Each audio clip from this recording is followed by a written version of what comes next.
जी जी, सभी को बरी कर दिया। एक बार पुनः बोल दीजिए। जी जी सामने जी, सभी अक्यूज को न्यायालय ने आज बाइज्जत बरी किया है और कोर्ट की ओपिनियन, जो ओपन कोर्ट में जब जजमेंट न्यायालय दे रहा था तो उनकी ओपिनियन ये आई कि जो भी वहां लाखों कार सेवक उपस्थित हुए थे वो किसी केवल हाईकोर्ट सुप्रीम कोर्ट के निर्णय के अनुसार वहां पे उनको कार सेवा करनी थी। तो ये कोई पूर्व प्रायोजित नहीं था, एक समय वो घटना हो गई और बाकी जितने भी ये बाकी लोग वहां पे उपस्थित नेता थे, भाजपा के नेता थे, वो लोगों ने प्रयास किया था उस घटना को रोकने के लिए। दूसरी बात, सीबीआई ने जो कैसेट्स दाखिल की थी वो भी कोर्ट ने माना कि वो टेम्पर्ड थी, सील्ड बंद नहीं थी। तीसरी कोर्ट की ओपिनियन आई थी कि जो वहां पे जो पेपर्स की कटिंग्स कोर्ट सीबीआई ने दाखिल की थी उसकी कोई प्रिंट या उसका कोई बेस नहीं था कि वो कहां से आई थी। तो ये कोर्ट का ये निर्णय आया है। जी जी जी आ जाइए जी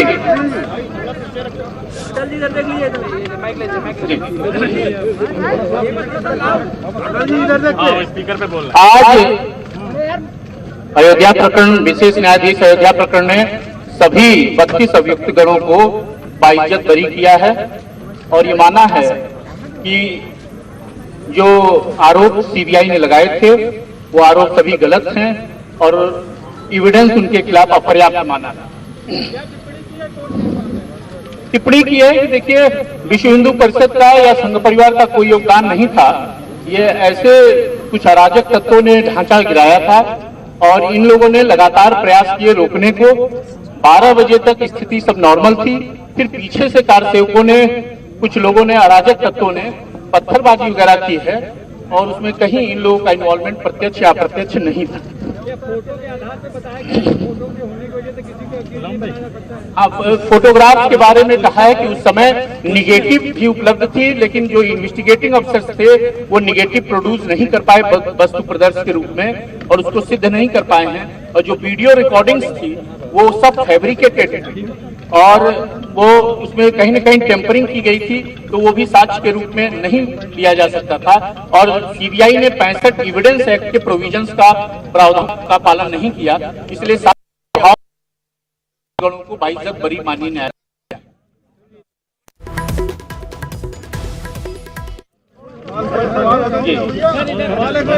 कोई सवाल हो आप पूछ लीजिए। बाकी लोग पीछे हट जाइए, बाकी और लोगों को आने दीजिए। आप लोग थोड़ा हटिए, इनको लोगों को साइड हटिए, आप लोग थोड़ा साइड हटिए।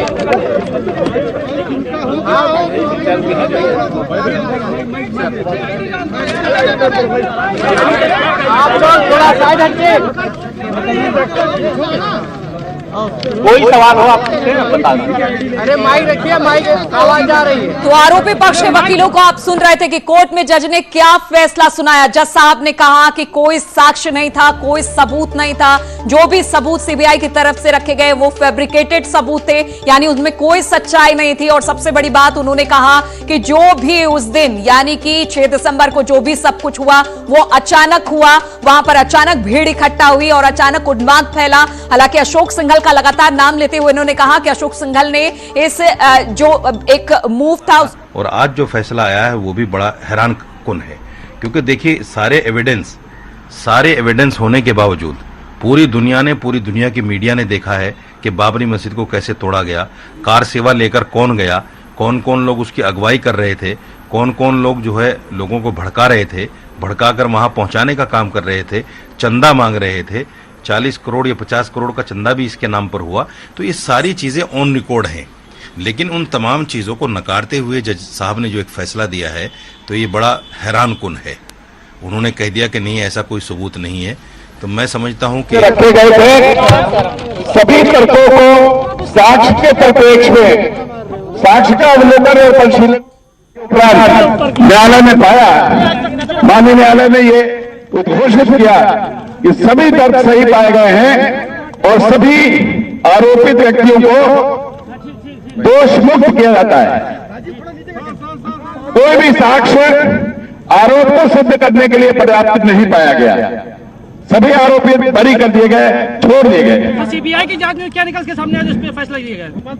जो साक्ष्य 351 संख्या में प्रस्तुत किए गए सीबीआई द्वारा, उनमें से अधिकांशतः जो भी साक्ष्य थे वो जिरह के दौरान जो हम लोगों की तरफ से सजेशन रखे गए थे कि ऐसी संभावना है ये इस प्रकार से हुआ होगा। वहां पे उस भीड़ में सभी कारसेवक नहीं थे। पूरी भीड़ को कारसेवक कहना यह श्रद्धालुओं के लिए ठीक नहीं है। वहां अधिकांश मात्रा में श्रद्धालु भी थे और कुछ ऐसे तत्व भी आ गए थे जो असामाजिक थे, और वो इन आरोपियों के किसी भी प्रकार से उनके बीच में कोई अलायंस था, ऐसी कोई साक्ष्य नहीं मिली। वो मंच से लगातार जो भी नेतागण थे, साधु थे, संत थे, वो सभी महानुभाव मंच से लगातार ये प्रयास कर रहे थे कि किसी प्रकार की तोड़फोड़ की घटना यहां कारित न की जाए और शांति व्यवस्था बनाई रखी जाए, सांकेतिक कार सेवा की जाए, शांतिपूर्ण ढंग से माननीय सर्वोच्च न्यायालय के निर्देश और आदेशों का पूर्णतः पालन किया जाए। इस प्रकार का न्यायालय ने उद्घाटित किया और यह सही पाया कि किसी भी तरह से किसी भी आरोपित व्यक्ति ने किसी व्यक्ति को नहीं उकसाया था। विवादित ढांचे को गिराने का कोई भी प्रयास आरोपित व्यक्तियों द्वारा नहीं किया गया। ये पूर्ण रूप से आरोप गलत पाए गए और सभी आरोपित को दोष मुक्त किया गया। साजिश के विषय में यह स्पष्ट कर दिया है न्यायालय ने कि रामलला की मूर्तियां वहीं रखी हुई थी तीसरे गुंबद के नीचे गर्भगृह में, और यदि कोई इस प्रकार का षड्यंत्र आरोपित व्यक्तियों द्वारा लगाया गया होता तो निश्चित रूप से रामलला की उन मूर्तियों को पूर्व में ही हटा लिया गया होता। और वो मूर्तियां अचानक, ये सीबीआई का साक्षी कहता है, वो जो पुजारी हैं वो स्वयं कहते हैं कि हमने अचानक जब तीसरा गुंबद गिरने लगा तो रामलला की उन मूर्तियों को बचा लिया। ये क्या इंगित करता है?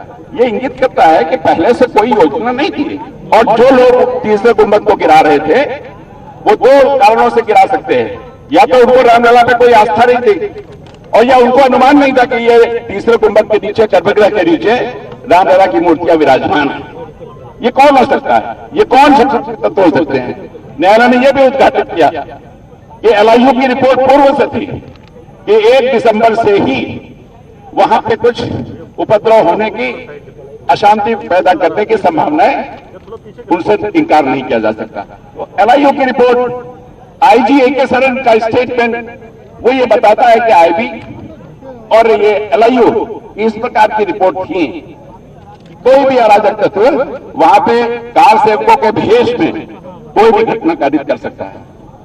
तो ये साबित नहीं हो सका कि जो कुछ मुट्ठी भर लोग ढांचे को ध्वंस करने के लिए आगे आए, उनका किसी प्रकार से संगठन, विश्व हिंदू परिषद या किसी नेता से या किसी आरोपी से, किसी साधु संत से किसी प्रकार का कोई संबंध पूर्व से था। इस प्रकार का कोई और आगे लाओ ये विषय रथ यात्रा का नहीं था। ये आरोप था विवादित ढांचे को गिराने के लिए उकसाने का। आरोप के दृष्टि से आरोप साबित नहीं हुए, पूरा आरोप से मुक्त कर दिया गया। मुक्त कर दिया गया। सर, सीबीआई जो है प्रमुख जो है जांच एजेंसी है भारत की, क्या इनको ये समझ में नहीं आया कि हम जो है साक्ष्य जो रख रहे हैं? सीबीआई साक्ष्य नहीं रखती है, सीबीआई साक्षी रखती है। साक्षी रख रहा है। सीबीआई की जिम्मेदारी सिर्फ साक्षी लाने की है। साक्ष्य लाना साक्षी का काम है न्यायालय में। साक्षी जो कहेगा वो स्वतंत्र है।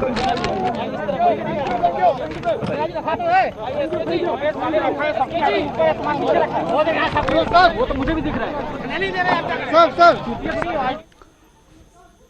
बहुत बड़ी खबर।